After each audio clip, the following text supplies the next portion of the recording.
What's up, everybody? Kumusta po kayong lahat diyan? Well, anyway, if you ask me, I'm not really feeling well. I'm a little bit sad. I'm not fine. Kasi nga, nagtatampo yung sawa ko ngayon. And I admit it na kasalanan ko.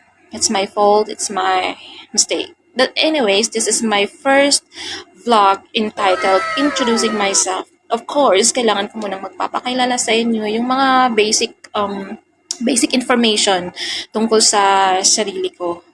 Let's watch.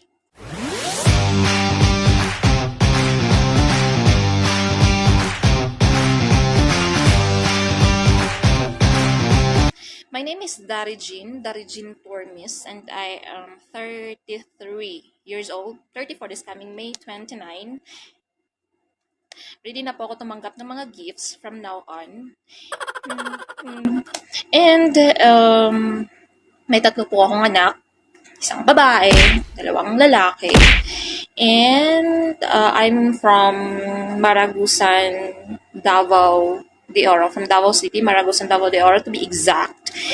And andito po ako sa isang lugar na hindi ko maintindihan. I'm here in Saudi. Isa po akong OFW. And syempre, anak po ako ni mama at papa. Syempre, may tatlong kapatid. Vlogger din yung isa. Flex ko lang po, Storyang Kilabot, DJ Rudel Tormis. Subscribe po sa kanyang channel din. And, ano pa ba? Graduate po ako ng healthcare dun sa amin. Vocational.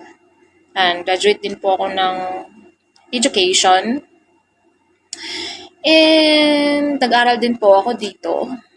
But unfortunately, ang mahal. So, hindi ko natapos yung OJT ko. And, ano pa ba? Loading. Yan na yan. Tapos, yung buhay ko po is masyadong komplikado. Malalaman din yun naman yan ng, paunti-unti. Diba? And of course, marami akong purpose, marami akong dahilan kung bakit gusto kong mag-try mag-vlog.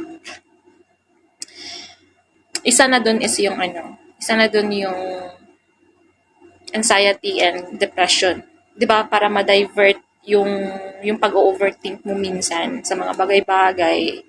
So, isa to kung bakit gusto kong matry.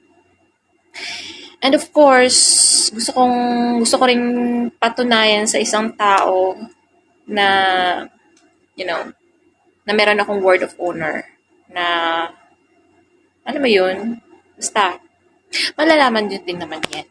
So, wag lang tayong masyadong, excited.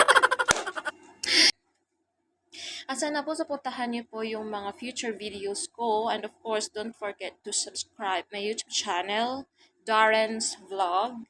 And pwede rin po kayong mag-share kung ano yung pwede kayong i-content.